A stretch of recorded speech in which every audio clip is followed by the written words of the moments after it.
Hey guys, welcome to the Growing with Fishes podcast. Sorry we're a little late today.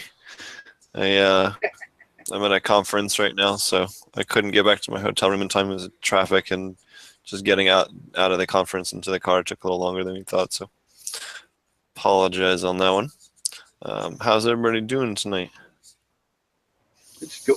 We had a guest lined up, and he was had to cancel on us. The gentleman from Vortex Brewing, he'll be joining us on an upcoming episode next week. Tentatively, we have. Why don't we do the introductions? We'll do that first. I'll say I pronounce it right. How are you guys doing tonight, Roger and Hogmaster? Been a pretty good few days for me. Just same old. Just got back really hot after the hurricane, but we're getting a nice 70 degrees nights. I can't wait for my tomatoes to start blooming again. It's right about that time when they're going to go nuts, and I'm going to get a bunch of nice tomatoes and peppers here to store up. Not to get off the cannabis tip too much, but that's what's going on with me. Trying to stay alive. Over to you, David. Going good on this end as well. Wish it would actually cool off here, though, but it's like 90 the past 2 days and supposed to get hotter the next two. But working on the forum and enjoying life. Awesome. Tentatively, we have for next week Jeff Lowenfels, the author of Teaming with Microbes. So that'll be a really cool episode. Also, wanted to plug this weekend, we have the Aquaponic Cannabis class in Half Moon Bay. You can also take that online as well. You can get to the link in the description, or go to potentponks.com, or check out ouroborosfarms.com if you're interested in coming to the class on this Saturday and Sunday. So that'll be great. So what has everyone been up to? Why don't you go first there, Roger? What have you been up to this past week? That's pretty much it. I think I kind of just said that. I'm preparing for my winter vegetable grow, and just pretty much running the forum, dealing with life. The hurricane, didn't you? Yeah, we had to. Well, we're doing a little bit of cleanup, and like I said, it's been hot since there. So basically, I'm going through I'm starting all my fall season. So I'm starting to do that kind of thing, pruning back some tomato plants that have been kind of suffering during the really hot period of time. And and of course, everything, they got blown all to hell in the hurricane. I got a little greenhouse that I got squashed between my old Cadillac and a trailer that somehow I got moved over there, and it looks like somebody just threw it in the so I got a greenhouse about 6 foot deep, got picked up and smashed between a car and a trailer. So we're just cleaning up stuff like that, and dealing with, because of the fact that it's gotten so hot and humid again, and just can't keep up with the weeds. That's about it. Kind of keep up with the fauna. Did we? He's muted. Oh, yeah, he's unmuting himself. I got crickets. Hey, can you hear me? Yeah, brother. Can I? I just hope the thing doesn't mess up if I'm going to get reverb in here with Steve. Boy, we've been going like a house of fire, my son and I, trying to get some paperwork done, and we've been traveling around a bit. Pretty exciting. We've got some sample things together, and are up here touring at this cannabis business event. My son and I took the what do you call them? The extraction classes, manufacturing rules and regulations related to that. It was really good info. I got some footage of, when I have a chance. As soon as I can, I'll get it pushed up on Old Fart Grows if anybody wants to see it. Got an interview with the guy from Spectrum King, Brandon, there. So having fun, chasing things around. We have excitement heading up for a class up in Half Moon and meeting people and sharing some of the exciting stuff that's been going on with some folks we've been away from for a while. So that's about it. That's pretty cool. Oh, yeah. Why Well, I don't you want to, tell go ahead. Go ahead. Why don't you tell them some of the cool stuff you saw there? You cool talks with some people there, especially people at Evo Well, and stuff like that. Had some cool stuff. yeah, yeah. There was well, besides just the classes, which were, I mean, kind of crazy to kind of go through them here just on the podcast thing. But there was a lot of vendors there. One of the vendors that I really saw that I thought was pretty intriguing is they have a trailerable kind of storage container, big old steel tank that is completely set up well within the fire code regulations to be doing extraction work in there. So that was kind of nice to see that there's a turnkey solution that you can just, have there, it's all certified by an engineer. Uh, there were a lot of people that were starting to get into packaging. That was really nice to see because I remember, golly, not too long ago, getting packaging done was just impossible. And it seems like a lot more folks are concentrating on that. And this is like all the vendors that were on the outside. Spectrum King was there, a friend of the show. It was really nice to see him and his crowd there. They had a whole bunch of lights lined out. I think maybe Steve covered some of that on his live stream. If anybody hasn't seen it, go back and see that. Um, golly, all kinds of vendors there. There was investment kinds of folks there, insurance for the industry. So it's real business oriented, kind of business to business setup rather than I've been to another event and it was just like a bunch of vendors just getting free dabs out to everybody for signing up for their dispensary kind of a thing. So it's much nicer to see the focus of it. Steve, I know, got to attend some stuff on pesticides and other stuff with cultivation, but it's nice to be able to go in two different directions at once.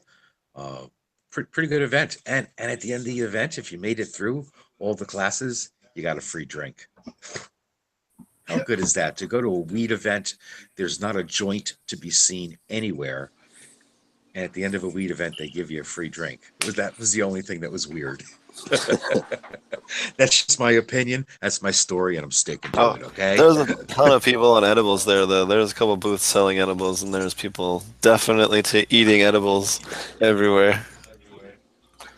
Oh, I didn't see the booth selling edibles. Okay. Yeah, it was I missed it. Terp Zone or Terp Town or some shit like that. Oh, okay. I just see a lot of the terp stuff, and I just kind of tune it out because of it's just all buzz lately, and there's so many other things to focus on. But cool. So yeah, that's about that. I'll go ahead and hit my mute thing. I'll try anyway. Oh, I was gonna say, is there anything else? You got a chance to look at a bunch of different extraction equipment. You want to talk about that for a minute? They had a bunch of CO2 stuff, and and they had some cool. They had a, not that it's something that we're going to be using, but there was a pretty interesting and complex automated short pass. Or is that what that was? The root, whatever. No, that was a thin film coil, and it works on wiper blades. There's a couple of different ways to further process your hash oils after you've done maybe like a BHO extraction or maybe an ethanol extraction, however you're gathering whatever molecules you're after. And then after winterizing, depending on the way you extracted it, there are these machines that can kind of separate out more of the goop from the goody stuff. And some of them are like pretty badass. Like they'll get them like 99 point whatever % there. So it's spot on. It's pretty cool stuff. But this one machine, Root Sciences, great machine. Very, very impressive when you see the whole thing set up. It's just like, if everybody wasn't watching, you'd be, caressing the pipes on the back of this thing. It's a really, really nice piece of stainless and glass and chillers and temperature control things and jackets and wires and things that go beep. I mean, just, a lab bitch's wet dream. So it's like $160,000, but man, this machine was tits. But as good as it is, it's not good at even separating the THC from the CBD. It's pretty much just like a machine that you would just run stuff just for making vape pens and kind of like nothing else. But if that's what you're doing, it was a good machine. It was definitely a good machine for that. I'm interested in things that you can do more varied stuff with, or dial different molecule groups or separate stuff a little more precisely. But was a really great machine. There was some CO2 extraction stuff there. Good machines there for CO2 extraction. CO2 extraction definitely has its place. There's depending on the applications, it can be like the best way to go. You just have to kind of generally start from your end product, what you're trying to do, and go backwards into what maybe solvents you would use to get what you're after. But if you're after CO2, they had some good representation there. I don't have all the details in my head, but I'm sure Steve could put a link to the site, and you can see some of the different vendors that were there supporting this educational event. The education side was really groovy. I definitely think it was totally worth it. Put other machine through there. A lot of labeling automation for packaging was there. There were people who do lab stuff. A couple different vendors had like a little bit of glassware for sale or something like that, but little toys were there.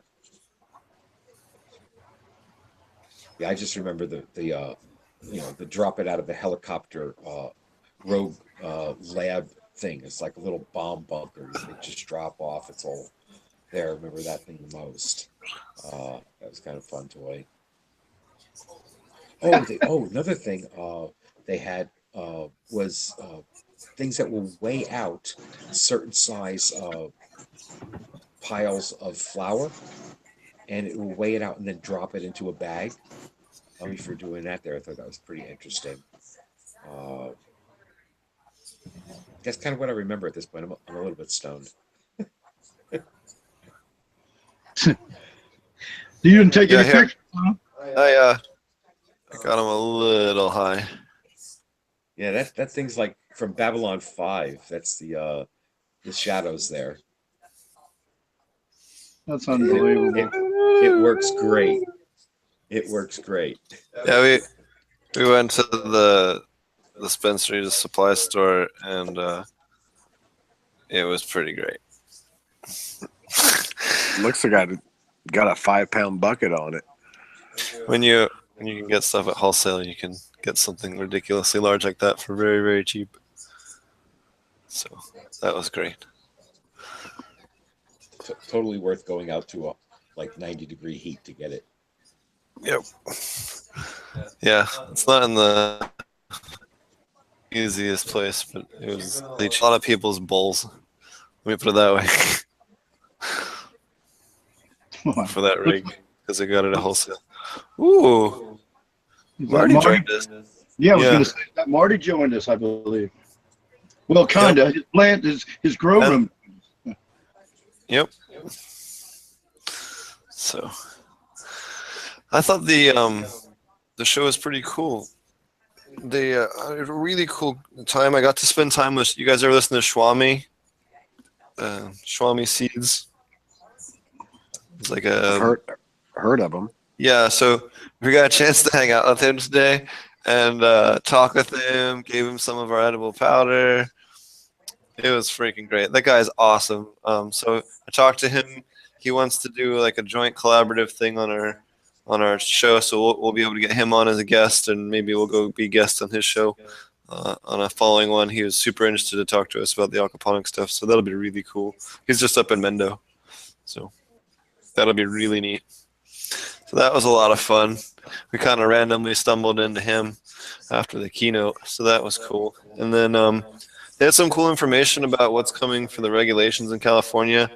Anyone that's trying to do a business in California knows how much of a three-ring circus it is trying to keep up with all the different regulations and rules and all the different bullshit that you have to deal with. It's just insane, completely insane. So, and then having to deal with a whole bunch of local governments and all that, and just making sure that you're have somebody there at all the meetings or try to be at the meetings yourself, or and then to make sure that they're not trying to go follow someone's ridiculous advice and end up in some weird situation or pass some really silly rules that aren't really backed up by anything, or singling out your market, or any of the other 1,000 things that Marty and I have both complained about multiple times about local government decisions when it comes to cannabis ordinances.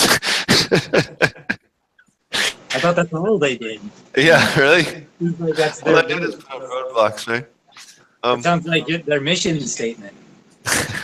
Well, so like, for instance, one of the townships we're considering in wanted to do flower sales only, of only flower produced on the property, and then we had to point out to the city council, is like, you guys do realize that most medical patients use concentrates or edibles, right?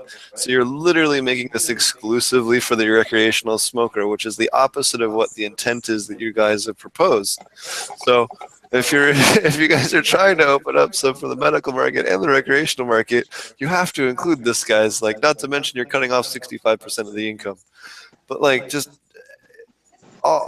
regularly you have to deal with these things where you just have to explain to these people that just have never dealt with cannabis and go, look, like, I appreciate where you're coming from, but for business reasons, this is why, this doesn't make sense, so.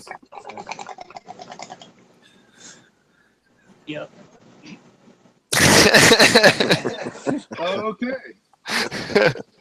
Point taken. So that was that, and then California's hopefully going to have their regulations out by early November. They're going to start accepting applications for California stuff at the end of October, it looks like. They're going to have 3 different websites depending on what type of license you're applying for, so that you can sign up for your license online, and then you can print out a copy of your license from your own printer, which I thought was freaking awesome. None of this stuff, they'll just, they'll pre-approve you for a temporary license, assuming you have your local permits and all, and then in order. And then if you do, then they'll come in and they'll do your full evaluation after that. So it was nice to get some guidance on that after just, months and months of very little information. It was nice to hear from someone from the state.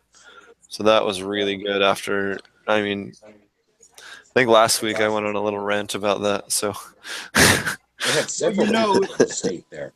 I have to think that if there's a million people trying to do that, and that's probably why it takes so long too, Steve. It's not just it's not that, it's the lack of communication while they're doing it. I wish they would at least release the outline structure so that I have something to plan around. Right. Like, for instance, they still haven't made a formal announcement if they're going to allow manufacturing on the same property as cultivation. I need to know how many properties we need to do manufacturing and cultivation. right. I don't know if I need 1 property or if I need 2 properties. If it's 2 properties, I need double the amount of security. Like, it's just a whole long line of business stuff. I got it on tape. I got it on How much tape money from the we guy need from to the raise. state that they're planning on allowing the vertical. Awesome. Hey, I got it on tape. And we'll get it posted up on Old Fart. We can post it up here if you want it there too. Awesome. That'd be great. But that can change tomorrow. Exactly. That's the other thing. Literally, it's like No every kidding. I know. It's maddening.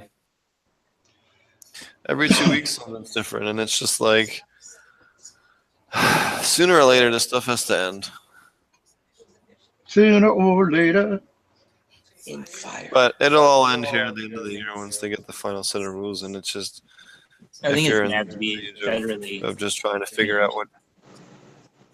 I think that's the only way you're gonna get it, is to have it federally legal, or at least descheduled to start with. Like, just fucks everything up. Like, it totally removes your ability to fight it with the legal system on any sort of federal level. So basically all they have to do is escalate it far enough, then you're fucked because it's still federally legal.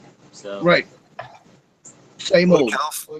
California government formally pushed to make it lobbied to reschedule it to the federal government this week, which was pretty cool. yeah, and there's lots of people that are trying, like what's his name, Booker or whatever. Cory Booker. What's his name? I can't remember. The senator that's Booker and Rand. I don't remember. Rand Paul is also bill. Yeah. Anyway, hopefully Yep. they get something done, but I think that's what it's going to take, you know. So I got a chance to go see the dudes over at Spectrum King. They have a super cool booth there. They have some cool lights. They're really cool. So I got some footage of that. If you check out that video from earlier, they went through and showed all their different lights. So that was cool. They also showed off their new power bank and light controller. I thought that was super slick. The fact the whole thing is integrated, you can run up to 40 lights per bank. I thought that was really trick with one centralized controller. Looks like a little server case. It's pretty sleek. What else do they have there? It was really cool. I'm really impressed with some of the different technology, like extractor stuff that was there. It was pretty neat. I've never seen that large scale before, especially that. Was that the thin film? Was it that funky one? Yeah, they had a thin film there, which was pretty trippy. So I'd never seen one of those in person, so that was kind of cool to see. Yeah, I went to a couple of different cultivation seminars. They touched on energy usage, touched on pesticides and the state. I guess California has 64 compounds that they're going to be looking for in the beginning. And once they can get that stable, they'll probably increase it to 100 or 120 things that they're looking for. But they're going to do it in phases so that everyone can get used to this. It's really interesting. Similar to Oregon and Colorado, except California's list is going to be even smaller. So if you hated the first one, get ready. What else was there? Interesting talk on cannabis as a commodity and how that's going to handle. There was a guy there who thought for some reason he's going to continue to get $60 an eighth for flower, which I thought was kind of just comical after watching that happen in Colorado. You can't get more. You're just not. The market doesn't support it. Sorry, dude. So that was interesting. And he was kind of a more well-known guy. I didn't really understand where he was coming from. But other than that, they had some really cool, interesting points on commodity and how they generally expect the price of cannabis to increase once California legalizes, at least on the legal level for a while. At least 18 months to 18 to 24 months. Well, here's the deal. No. It was very well put because, listen, 88% of the cannabis in the state of California won't pass current testing that they're proposing for next year.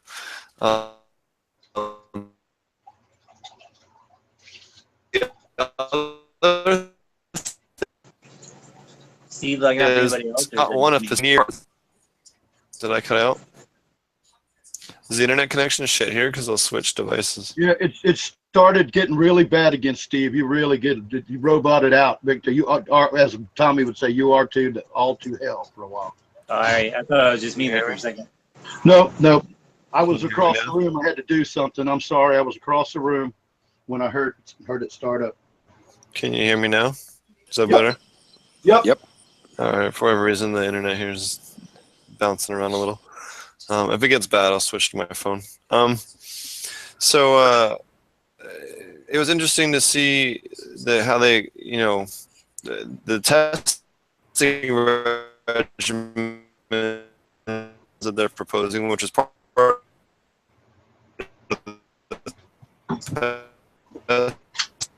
it's lost. Didn't hear a word. Didn't hear the last 2 or 3 sentences you said. It's lost. Sorry. All right. Sorry, Bubba. But you want to get your point out, and it's not getting out. So. Yeah, it was real bad. We got you back, though. Just think about that. You went to listen to it later, and you couldn't even hear a word you said, for like an hour. It'd be kind of trippy. How's it going, Marty? Pretty good. How you doing, man? I'm doing pretty good. Well, how's the baby? Oh, she's good. I was just she was just sleeping on me, so that's why I was a little bit late. I wasn't sure what time we get rolling, and so I was playing bedtime. So, Yeah. but she's doing good, getting big, all that, and yeah. I didn't think we'd see you tonight, but I guess it's kind of like after bedtime now, so you got a little free time to get out to yourself. Huh. Yep, did bedtime beforehand, so now I'm out in the garage, so I don't keep anybody awake. Yeah, got the doors locked and all. Yeah. Trying to catch up on all my gardening. All my plants are grown up into the light and all kinds of shit. So I had shit to do anyway. Love it. Just love it. You guys. Yeah. Hey, Steve. Welcome back, brother. I saw you double screen us for a second, but nothing blew up like when I do it. Oh, hey, and fingers crossed. We heard today that somebody's supposed to be putting in an offer on our house tomorrow morning. They're supposed to get it signed and finalized and stuff today. So hopefully we'll get that and be able to put in an offer on another piece of property that we can try and start jumping through our own hoops to get licensed. So we'll That'll see be how that cool. goes. Yeah, that'd be really cool. Good news. So, and it's also kind of because I'm going to look at one tomorrow that I think is going to work out pretty well. It's got a big field already and a house there. The house is, it's not the greatest, but the guy says that he'll put in new floors and kind of a bunch of stuff to fix it up beforehand. So, and really, it's the property that you want. It's zoned properly. It's almost 6 acres, and just a nice big flat field out past behind the house, and great southern exposure. I mean, pretty much maximum sun. So, pretty excited, honestly. Hopefully, it'll work out. At least if the house is livable, after a couple of harvests, I can just build another one, and we'll be good to go. That sounds like a cool place. Yeah. Yeah, I'll throw up some pictures and stuff if we actually get it all together. I have a couple of backup properties too that are still zoned properly, and they'll require a little bit more work to get going. Might have to take out some trees or figure out a couple of things. It won't be quite as easy to get rolling, but I have some options in my price range, I think. So either way, we should be able to get something going, hopefully sooner rather than later, but we'll see. You guys hear me now? Is that good? You're quiet. Yeah, but is that my voice shouldn't cut out anymore because it's a different It device, sounds. different internet. Yeah, it sounds fine. It was so quiet. It was hard to tell how but it sounds fine so far. Speak up a little. Okay, I'll just have to talk a little louder. Yeah, that's good, bro. Scream that's into the mic, Steve. Scream. So, sorry to interrupt your train. If you remember what you were talking about, Steve? Yeah, so basically they were saying that there's a lot of people that are failing pesticide testing because they're next to agricultural grows where they're spraying all kinds of stuff onto the plants, and then the wind drift is pushing their parts per million above anything, or even the air intakes. If you don't have really good, clean air intakes into your greenhouses, you can suck in pesticides from blowing off from upwind and totally screwing your crop. You're going to see a lot of that in the Central Valley. It's going to be almost impossible to grow in the Central Valley. Wow. I can just imagine the kind of filtration you'd have to have in a greenhouse. And you say that, and I'm like, in my mind, I'm going, so I would have to design this, to do this, for the filtration. Woo! Yeah, glad I'm still over here. Welcome to the cannabis industry.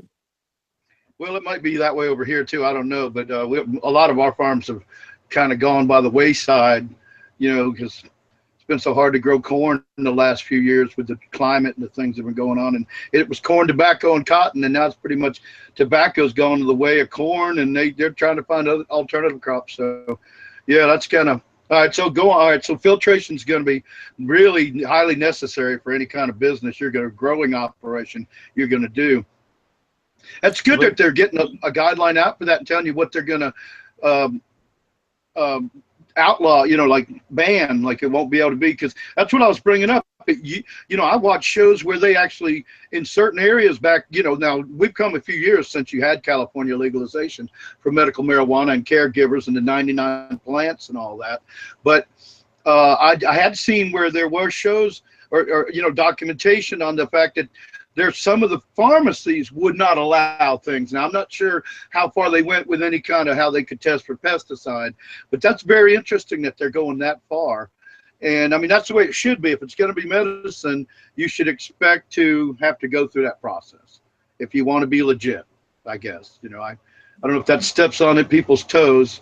Or you think it's going to make it so hard it's going to be impossible? Is that your point of view on it? Because maybe I'm missing something. I'm going, it's good to police it, but any article that you read that said California has a glut of weed is full of shit, because you can't sell any of it on the market coming up soon. So it's a matter of fact they're over regulating, you think? No, I don't think they're over regulating. I think it's a okay. legitimate concern. I mean, you need to not have pesticide residue that's testing above these levels that they have reason to think is going to cause health issues. Cannabis doesn't cause health issues. Okay, we know that. Right. If you spray it with some weird shit, it might. And then what's going to happen? They're going to blame it on cannabis, and it's going to derail the whole industry. So I'd rather they do it now, put the regulations in place, and let us know, rather than doing it a couple months in and fucking everything up. Yeah, that's what I thought you were getting at, but I just wanted to make sure. Yeah, but because you said you came out, what did you say, 64? They're going to test for 69 different 64 chemicals, I think, was initially. 64 chemicals. So they're going to have a white list of pesticides that you can use. As that's directed, you're fine. And is that going to take? Go ahead. Personally, I'm not as worried about. I mean, I think they should test for the chemicals, obviously.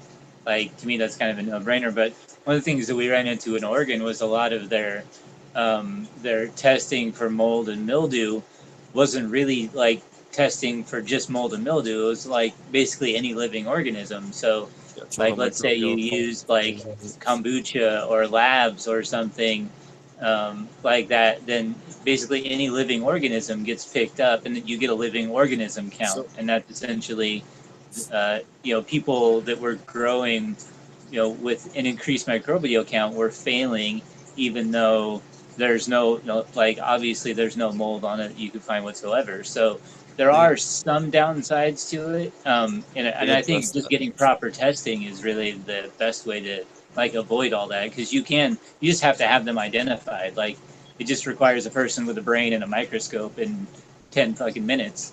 So it's not, it was more incompetency than it was anything else, but it led to a lot of good product, testing bad for mold or mildew, when really there was no mold or mildew at all whatsoever. It was just other living organisms that showed up on their tests. So that there are other downsides to testing besides, it sounds all great on paper, but you got to get the right tests, and a lot of times they don't.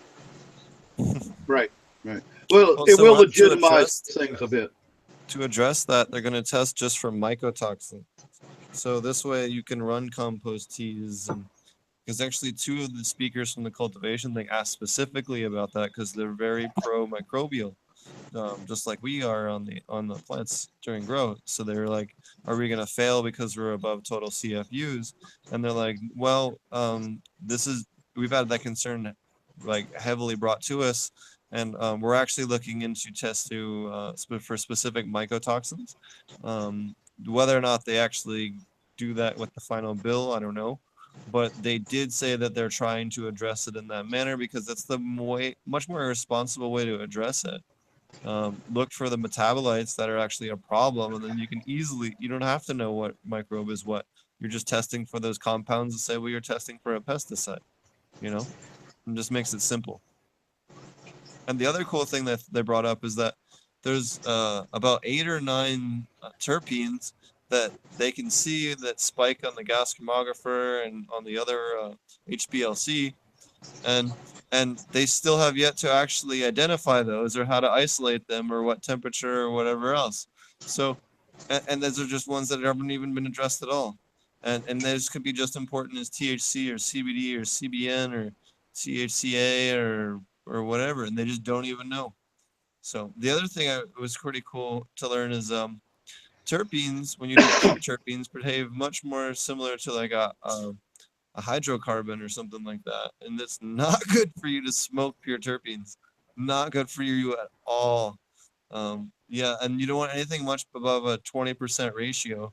Anything above that, and you're actually doing detrimental to your lungs rather than something that's synergetic. So I wasn't aware of that. It was pretty cool. That the science panel they had on the testing stuff was really, really interesting. That's cool. Yeah. Hey, Steve, let me throw one thing in there too. They were talking about the testing and how tenacious some of the things that are used in the industry actually wind up being when they concentrate. So they have a case where they took clones and they dipped the clones. I can't remember in what. Eagle 20 was the bad one. So they just dipped a clone in this. They grew the entire plant out. So you've lost all those leaves that were there. They grew the entire plant out. And so the entire plant was still above legal limits. Clone. They can find it. It's just unbelievable how much some of this stuff sticks onto the plant or into the plant when you're going to concentrate it. So as an extractor, you have no idea how excited I am to be able to run Steve's stuff, because put the cooties on it. It's just, I'll take some microbes, but a mold killer to stay in there after the entire plant has grown of too high a concentration. That's freaky. That's just freaking me out. Maybe is it just me, or does that freak you guys out too? Well, any of the fungicides would say like legal, they have to be fungicides. Well, it's nice that they've outlawed it now, or at least brought it to where everybody should know not to use it. Well, the biggest one is microbutanol. Microbutanol is the active ingredient in a lot of antifungals heavily used in agriculture. And microbutanol, if you digest it or eat some of it, is fine. Oh yeah. But it doesn't hurt you at all. It's totally benign. Don't cook it. For a long time. But the Don't moment you cook cook it. it, No, it no. turns into Poison. cyanide. Gonna fuck your day. And Yeah. I don't think you need to think like a rocket scientist. You No. really don't want to breathe in. That's Beavis and Butthead stuff there. Yeah. Yeah. Sorry about it's, that. it's stupid. Yeah. Yeah, you don't want to be breathing in hydrogen cyanide. But the other thing is, I didn't know that the plant naturally has a small amount of a different compound that breaks into hydrogen cyanide in a small amount, which they brought up in the panel, which was kind of interesting. I didn't know. Huh. Can't remember again. It'll come to when I'm just about to fall asleep. Yeah, That's when I remember shit Tommy like that. is lit. Yeah. This is a serious death. The other thing that was interesting, they had a big emphasis on, was insurance. They had a lot of different insurance people there, and it was just interesting to hear about how much that's going to cost, and how much it can help you. Oh yeah. So that you're not running afoul of the fire marshal and the inspectors, keep coming in. Yep. That was also really cool. Crop loss? Are they going to let you have crop loss insurance? I doubt that one. Came in and I lost my crop because they smoked. All this weed, but I had to burn it. Just angry. Oh man. forced to destroy it. Of course, I stayed in the room to make sure it really burned. How big was the beer Oh. they handed out there? What's that? This one? I said, how big I was the finally beer? figured it out. It's because are you guys in the same hotel room or whatever? Yes. Me and Tommy. That's why it's echoing. Okay. Yeah. One of you have to mute if unless you're talking. Yeah. Yeah. It's going crazy. I can do that. Sorry about that. Yeah, we've been having. Well, if you're really high, it probably sounds really cool. Whoa. I've never seen so many labeling companies and packaging companies at an event before, so that was kind of a newer, interesting thing. Didn't see any rosin presses anywhere, which was interesting as well. Kind of odd.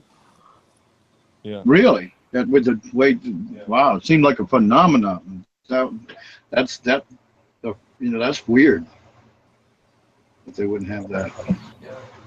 Rosin's kind of not that, for whatever reason, in SoCal. People love to buy it, but it's just not a thing in the industry commercially or whatever. I don't know. If you're in SoCal, there you go. Now you know what to do. Get a rosin press. So, what else did they have there that was interesting?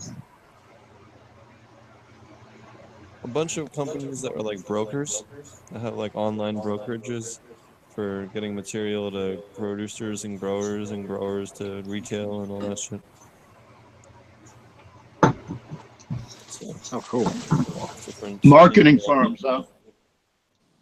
Yeah, not Sounds like they marketing have firms. marketing It's kind of like a wholesale retail portal. You know, vendors can list and then buyers can buy and make a little commission in between. What else? I don't know. There was a guy that had an interesting name that was similar to the new company that I haven't talked to you guys about yet. So that was kind of funny. Oh, I had a funny story. So this guy comes up behind me and grabs me and spins me around, and I'm thinking it's one of my buddies or whatever, and here this guy goes, "Oh, sorry, I thought you were this guy that owed me a bunch of money." And I was like, "Nope, not him." So he kind of apologized, and I was like, "Here, don't feel bad." So I gave him a little sample of our powder, with our business card, and the guy was kind of taken aback by that because he was feeling kind of embarrassed, and that was really funny. Well, half a day goes by. I bump into him after one of the seminars. The guy goes, "That stuff's amazing. That's the best thing I've had in a long time. I'm so glad I came up and ambushed you earlier. I feel really bad about it, but now I feel great." It was really funny. How cool. So that was cool.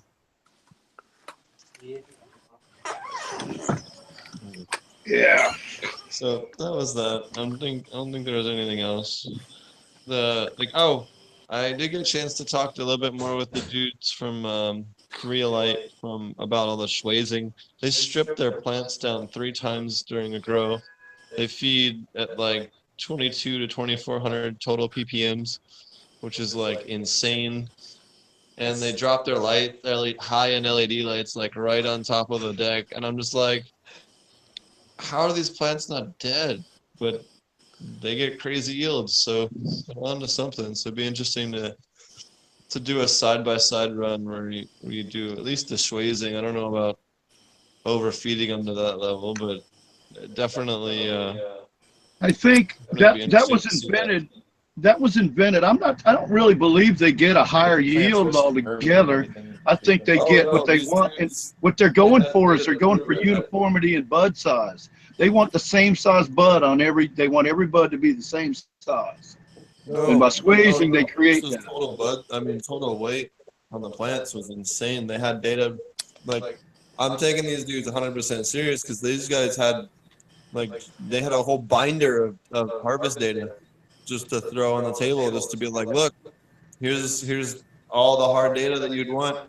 feeding levels, harvest weights, what the lights were, anything you'd want to know they had there, at least on display if you wanted to find out. That's why I was like, damn, this is great. You guys are putting the science where your mouth is, you don't see that often in the cannabis industry. That's So true. that is cool. I'll give them my card. We'll see if they'll come on the show. Cool. So those guys are also with medicine, man. So, Well, see, there's something to be said as far as their nutrient, how potent the strength of the solution. At 2200, that's common in greenhouse hydroponics. Crop King, a major, an international giant greenhouse manufacturer, and they set up and send guys to your place, and you get a book, like you said, a whole binder of material, and they sometimes tell you to run up into 2000s, even sometimes 20. They'll give a dose of MKP 1 week at 2,500 parts per million. It's crazy. Yeah, but you can't keep no microbes alive in that. Well, no, you're not. It's a hydroponic grow, but I'm just saying there's a science behind a stronger nutrient solution. It's not necessarily going to be easy to bring those levels up for aquaponics, unless you got a shitload of fish, I guess. Way more microbes and inject it into the plant at the same rate. I didn't get that. Oh, see, I'd rather run lower nutrients and higher microbial levels and inject it into the plant at a heavier rate. Well, yeah, but I'm just saying. You said they were running 2200. I say there's a science behind that. They do that with tomatoes and stuff like that. And you'll end up with a headache. It gives you that headache, back of the head tightness. Yeah, they weigh a shit ton, but usually it tastes like shit. Yeah, because a quarter of the weight is salt. A quarter of the weight is fucking fertilizer. Well, I got you. I agree. That I don't like to run that high either. I'm just talking about there's a long time science that they may have read or known. They were probably hydroponic in the first place. And I'll take my fish shit. Tommy and I could do that all day long on a straight hydro. I've done it. I'll take my fish shit.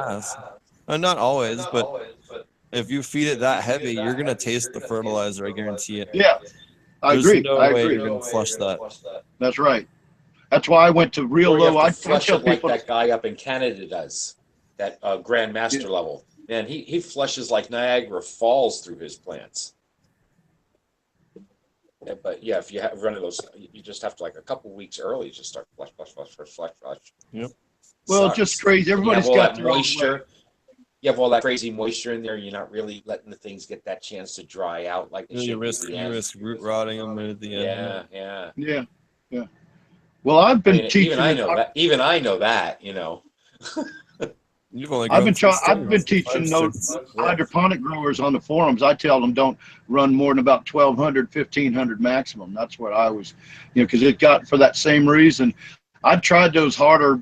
In fact, I ran 1,500 for a few years, but you're right, you can never get the taste.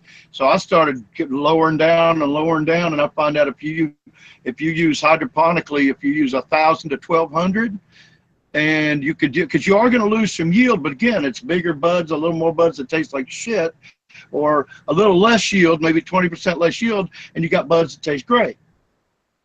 So that's just to throw out the ppm where I teach people to run at. So that's interesting. I don't know. I'm not sure what your total ppms are in your aquaponic setups. That might be interesting to segue to that for a minute. Well, actually, we had but you don't. Gates Farm 215 asks in chat. Probably answered this question before. Have you ever used turtles? What are the pros and cons? So turtles you can use them, but they tend to be very nitrogen heavy because they're basically exclusive carnivores. So it can be a little bit hard to do that. You don't have to worry about the salmonella because plant roots will actually filter pathogens from the water. And this has been proven by UVA, University of Hawaii, University of Wisconsin's tests on this, where the plants, they introduced pathogens directly into the water system and reservoir and the fish in an aquaponic system, salmonella, E. coli. I forget what the other two were. Anyways, what they proved is that none of the plant tissue they tested in cucumbers, lettuce, tomatoes, and other crops ever tested positive for any pathogens. They always came up negative. And that in an aquaponics system, there's so many other microbes that they actively outcompete most of your other negative pathogens. They simply just get consumed, or they have to fight off a lot of other beneficial microbes in the system that just make it hard for them to really get by. Okay, I was asking about the parts per million you ran, as opposed to cutting down. Like when you were saying, if you were going to run that much, you're going to get buds that taste like shit. I was asking y'all's opinion on what your ppm level would be for, say, hydroponics. If you were going to grow hydroponics, or you just don't think you can ever get it to grow or taste right. I would do 1,400 to 1,800, something like that. I can't hear it. I'd be 1,400 to 1,800, something like that. Oh, okay. So see, I tend to teach on the low side, but 1,500 is a pretty good range. Yeah, 12 to 1,500. Yeah, I mean 1,100 to 1,400 would be where I'd mostly keep it. Yeah, but that's totally. I find you get a good taste. It's easier to get a good taste. I generally hate to talk in total ppms because I feel like it's not accurate. Well, yeah, that's true too. I know, and I know that's what when I asked the question, I realized that you don't really go by ppms in aquaponics. It's all about different levels of the different minerals and how things are produced, as the aquaculture grows. So sorry about that. It's kind of like it's a moot question, really. But so you feel like in the same kind of range. You don't get too heavy. I should see in big ass plants going to 1,800, but most people growing indoors when they're beginners, don't have big ass plants, and the stronger nutrients tend to get them in trouble more than a little lighter nutrient. So I'd kind of teach them like that, and then they do what they want to anyway. Because they're going to read their own stuff and just they're going to take basics and move on. Okay. Now, I didn't ask Steve that because I don't know shit. I just asked Steve for his opinion, y'all. And so, well, it's getting late over here on the East Coast. What's new with you, Marty?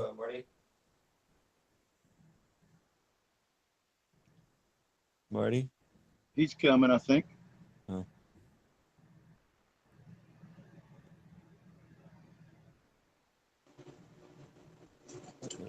Internet connection here blows. He had to unmute. Marty. Did we lose Steve again? Steve's having a problem. My audio is here always. That's on the phone. But the internet, which has the picture, is... I can't really hear Steve, so... It's like super quiet. You just have to look at my eyeball so I can hear him. Oh, sorry. The internet here at the hotel sucks. Nice towels, though. What's new with you, Marty? What's going on with me? I am just going through here and trying to trim up some of the shit that I probably should have trimmed up a while ago. And, yeah. That's pretty much it. Let me see if I can turn the camera around.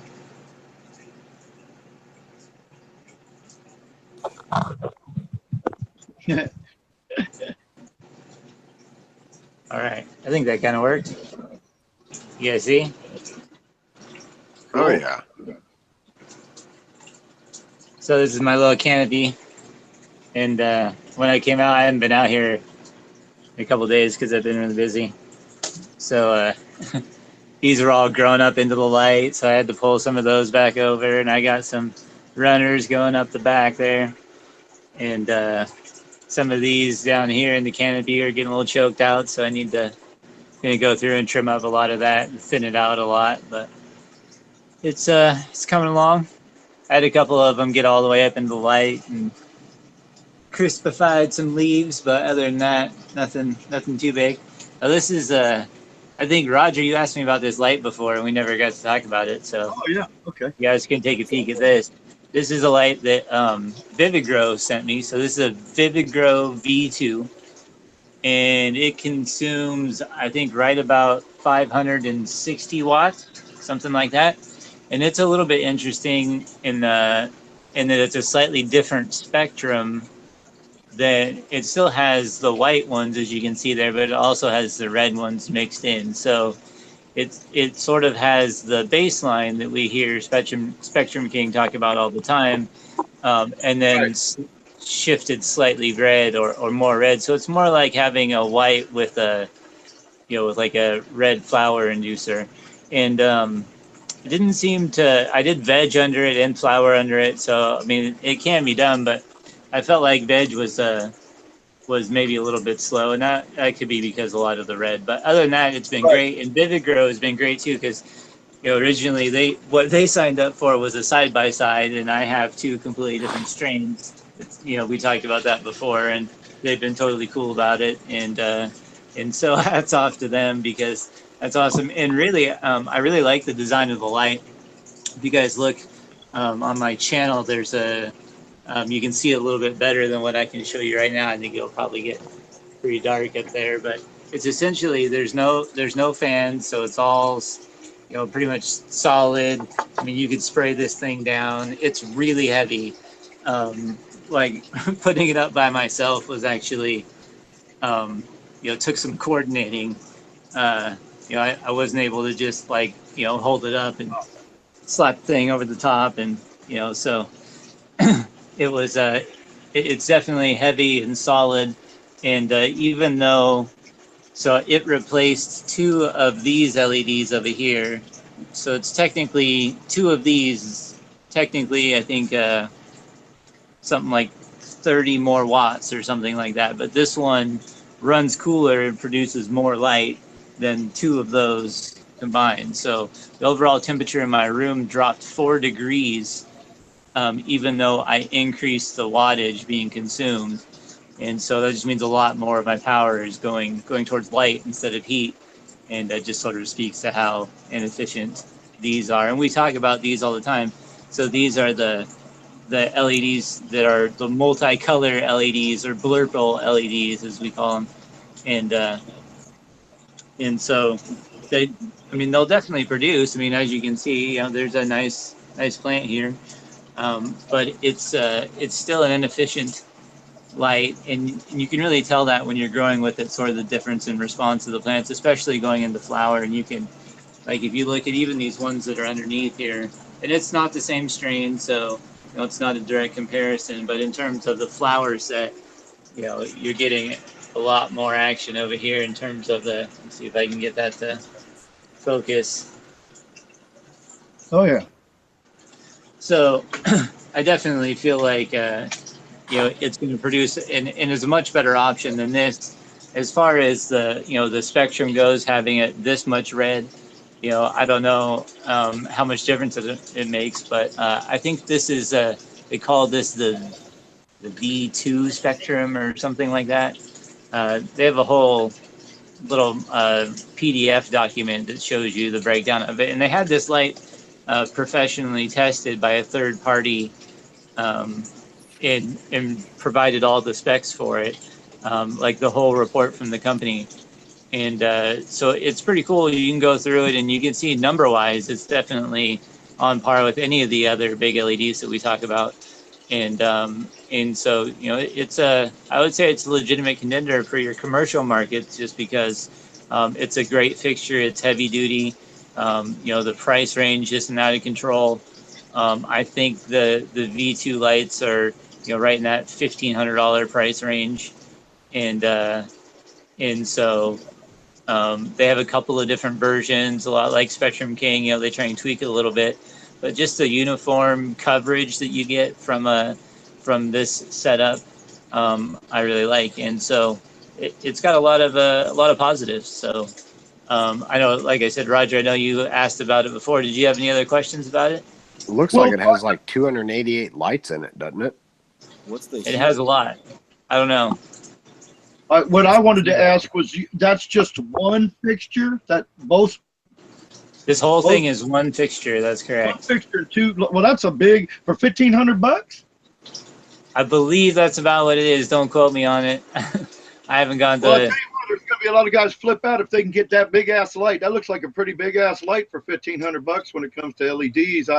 It doesn't have as much of the white spectrum as I think we're starting to believe we'd like to see. Like you said, I think you brought that up, but a lot of people tell them that they still believe you got to have red. So for those people that believe you got to have the white and the red, that'd be just, they cream all over that. For $1,500, you usually get a little tiny thing like you got in the corner over there.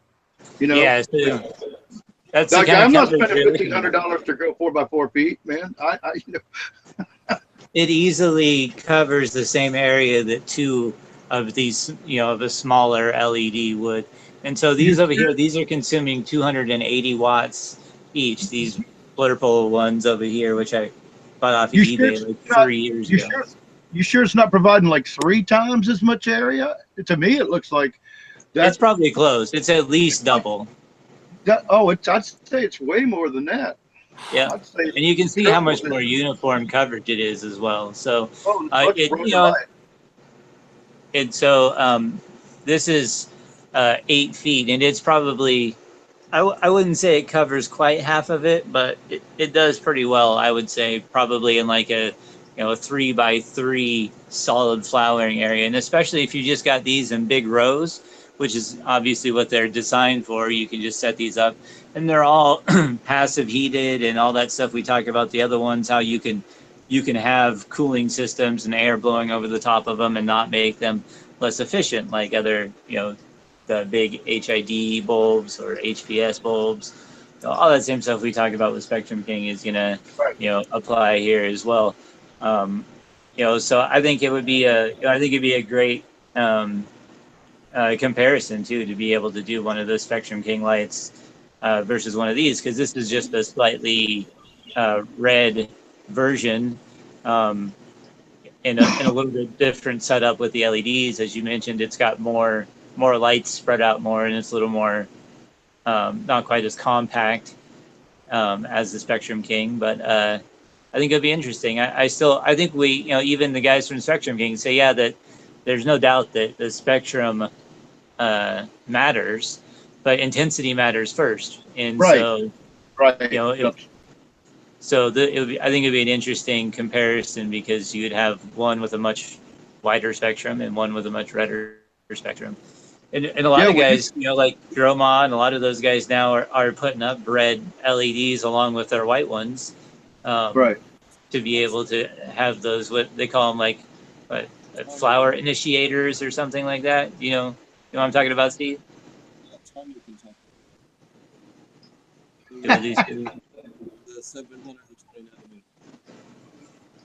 I can't hear him at all. Tommy's going to talk on it in a second. Can you hear me now? Hey, what? Can you hear me now? Yeah, Tommy, we can hear you now. Yeah, I was just talking with Brandon from Spectrum King on the 730 nanometer. I was asking about the causing the girls to go to sleep at night, basically. And he says, yes, that's a good effect. He says, however, by having that 730 nanometer, and he talked about how you dial it in a little bit more than I'm just saying here. It's on the film I did. But he was saying how he can wind up with in the neighborhood of 20% better yield having that 730 nanometer, like basically full time in there. Full time. So I know a lot of guys run them only, like at the beginning and the end of the cycle. Correct. So that's interesting that they run it pretty close. And he runs it more intense then. He runs it more intense there, but he still keeps it going for the whole time. That's interesting. Well, obviously these are just powered in with the rest of them, so it's right. It's you similar. need auxiliary. You need auxiliary, right? What Brandon was saying was he kills the lights, so just the far red comes on in the beginning before the main light comes on. That's and then wakes the plants up. Then comes the main light on all the white. and then the white shuts off, and then only the red is on, and then they go to sleep when it's just that 720 nanometer, that far red, not combined. With combined, it doesn't have that same effect. Right. And it might be interesting too, because one of the issues I had with this LED that I didn't have with these other cheaper ones was that the intensity was so much brighter that I almost had to harden them off. I couldn't run them right underneath the light at first. It was actually intense enough to where it was like cooking leaves, and I hadn't had that experience with LEDs before, so that was kind of interesting. Yeah, you can. For those people that don't know, you can actually absolutely cook your plants. Actually, Tommy, can you mute Mike a second for echo? 1 second. Okay, so now that I'm not echoing, so what happens is if you have LED lights or even really high in HPS, you can basically bleach the shit out of your plants and they'll turn white. And it'll look interesting, but it kills off the chlorophyll on the top. Now, having your VPD and your nutrients dialed in, they can actually tolerate a lot more, along with additional silica. But even then, the plants still have a threshold where they simply can't take any more light. Right. Yeah. As Tommy says, light poisoning. Light poisoning. Well, see, I think the point that I just want to clarify that when LEDs came out, people thought they kind of had problems with that because they thought, well, it wasn't very hot. And they were putting LEDs too close. That's why also when you mentioned about the sways and guys putting them right down on top of there. Okay, well, I'm not going to go back onto that, but people were putting them. Everybody had to learn that even though it doesn't seem as hot, the LEDs still are putting out a light intensity that will fry your leaves. And I think that it's a little bit misleading too, because like this LED over here, the plant literally grew up into it, and it maybe cooked one leaf.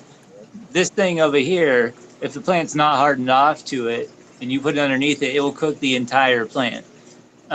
Like out of my bedroom, I just have some fluorescence in there, so it's not used to getting any of the intensity that you get out of this. So I never had an issue with these, even like super close to them. So it's a little bit misleading sometimes because people will go, oh, well, it's this with LED and oh, it's that with LED, when really these two things are drastically different. Like it's just not like they shouldn't even be in the same comparison. Like, yeah, they're LEDs, but you kind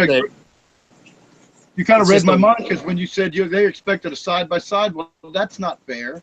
They got this massive light over here, and then that little blue light over there.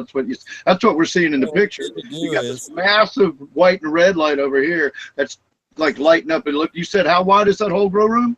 I just need to see. This is 8 feet right here, so you're looking at about 3 feet wide by 8 feet long, and there's only 2 plants here. Okay. So that thing looks like 5 feet to 2 feet or something like that.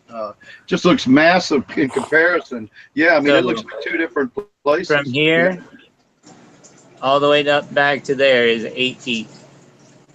Yeah, I got you. This front corner here, all the way to the back, is a little over 3 feet. So what you doing with the plants in between the 2 lamps in the dark zone over there?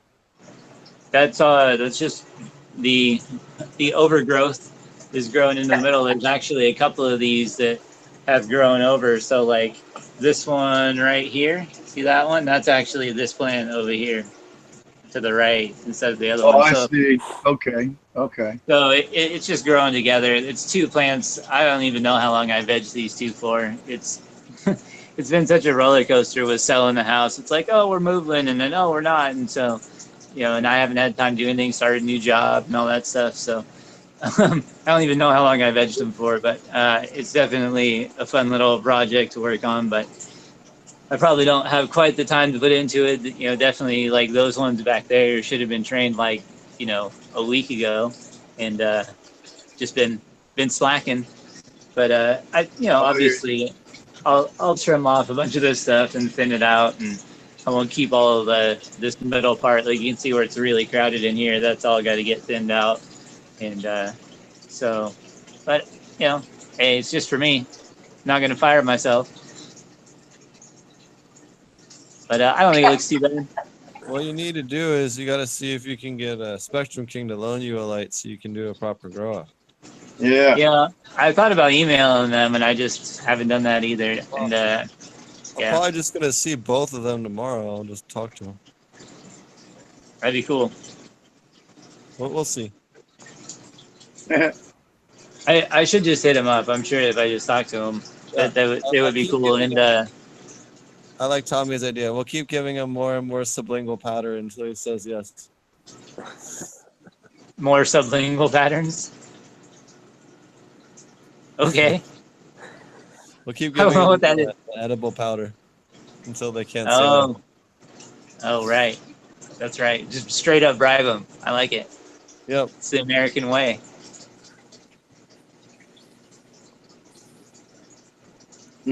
I know that they do occasionally do loaners for growers that have YouTube channels and stuff like that. They've been pretty cool with that. So Yeah, that'd be cool. And then maybe Vivigrow will feel a little bit better about loaning me this light for like 6 months now. there you go. But Well, if you make good on the side by side, that's all they ask for, right? So. well, I did post I finished off my last run with this light, the shishka berry.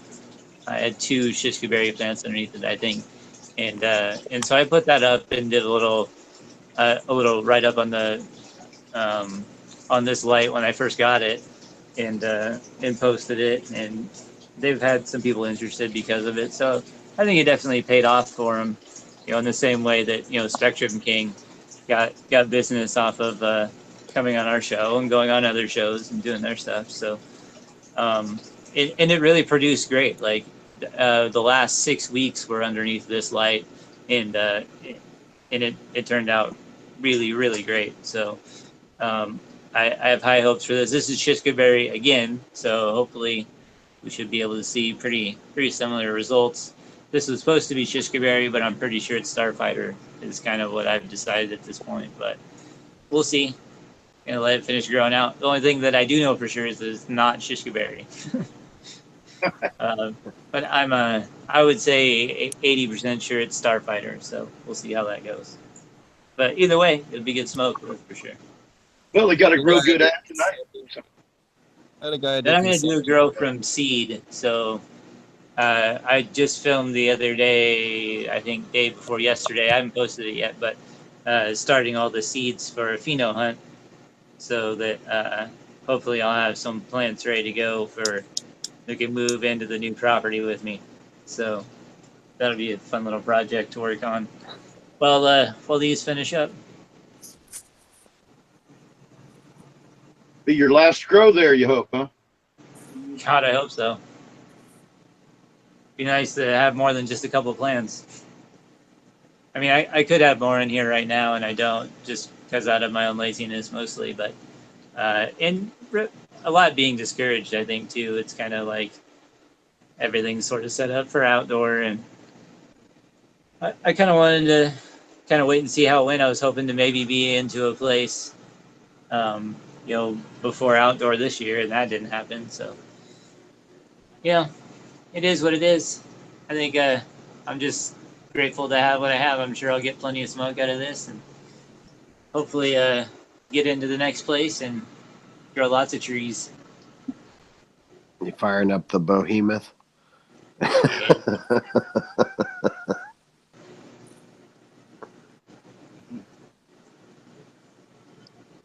Okay. Have you seen this thing, Marty? Yeah, I see it. That looks like a beast. Looks like it should be on top of a car motor. I'd do that too.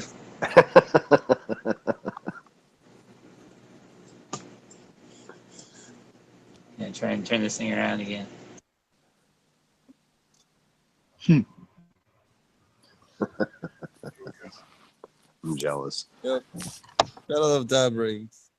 Use them in a hotel room and not piss off the hotel staff. Doesn't stink your room up. It's about the only time you can use a bong in a hotel room without pissing off the hotel staff. What, when it's bigger than them? Yeah, you just gotta make it big enough to where they're afraid of being bludgeoned with it. It works every time. Just aim it at them. Hell, that would scare them enough. Yeah, I'll use my death ray. Oh Lordy. It's a big cannon, mister. What have you been up to, Hogmaster? Started 6 new seeds here the other day and still got my OG going and my Amnesia Haze. Just working it, man. Built me a new grow room. I got a 6x10 area, so it's nice to have the extra room. That's my flower room, so. Yeah, it's a nice space. 6x10 is a real nice space. You can do some damage in that. Oh, I plan on it. I'm sure I'll be yelled at whenever she figures it out. Anything else? Nope, just working on the forum and at ilovegrowingmarijuana.com and just doing my thing, man. We had I want to do a shout out to the guys in the University of Virgin Islands, UVI.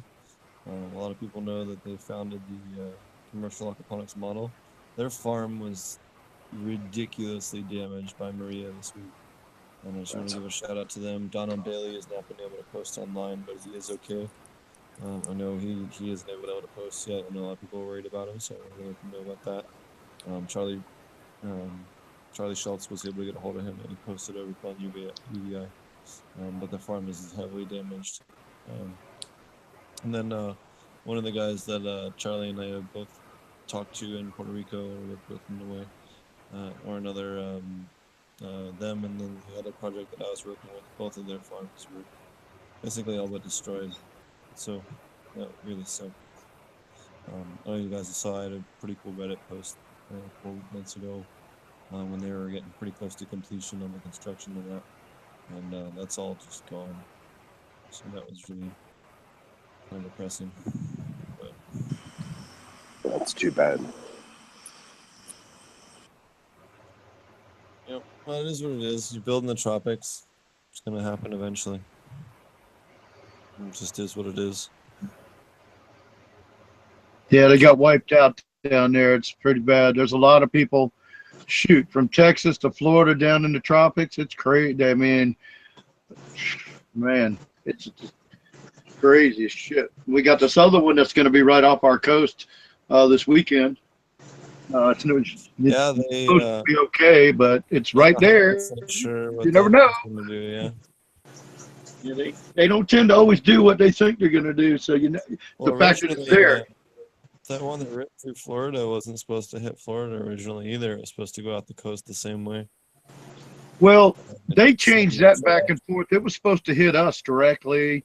Then it was supposed to go under Florida completely. Then it was back to hitting us directly.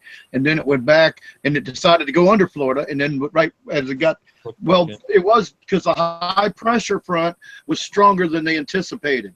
The one that was pushing it and holding it down, it was colder than they thought. And I mean, it was cold as hell. I mean, not cold as hell, but for summertime. over on the East Coast in the summer, it was freaking cold. And then the hurricane, you know, so you felt that.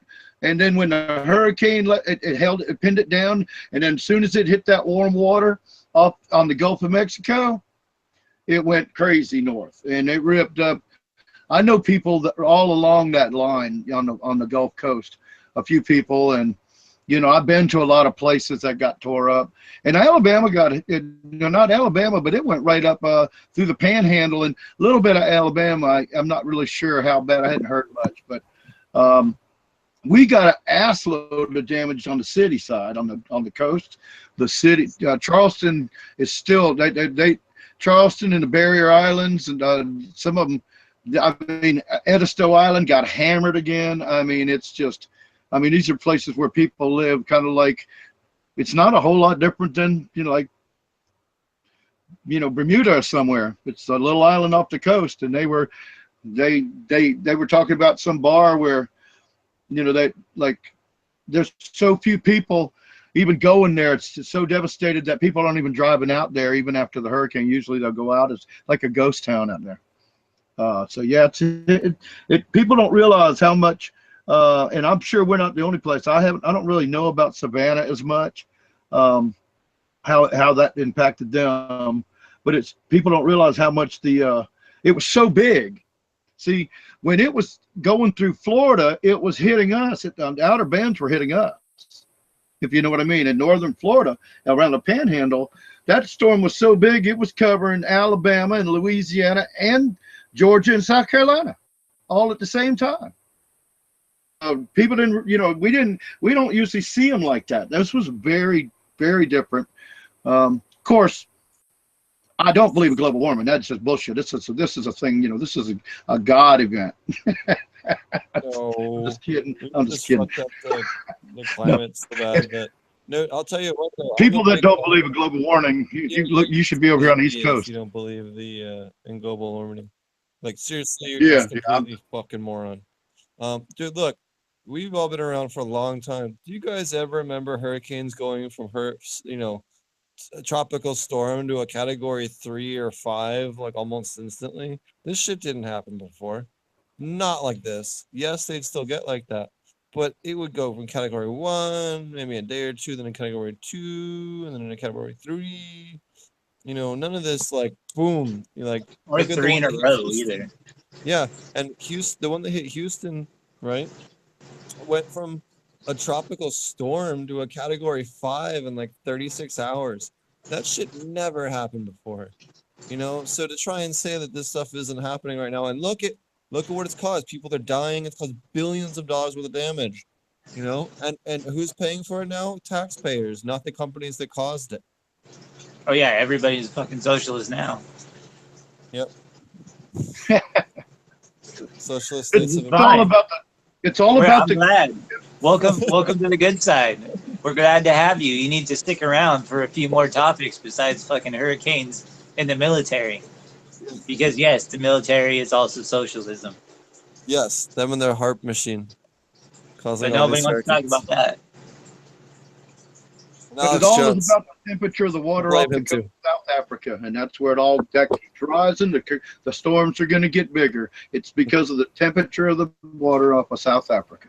So I'm calling you out, Alex Jones. I'm calling you out.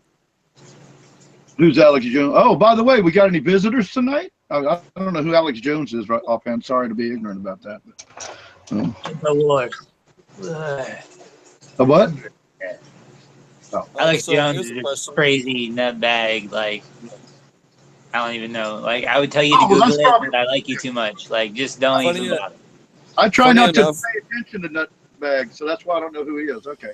Funny enough, my old work, the Aquaponic Source, actually, I don't know if they still do, but they used to advertise on Alex Jones regularly.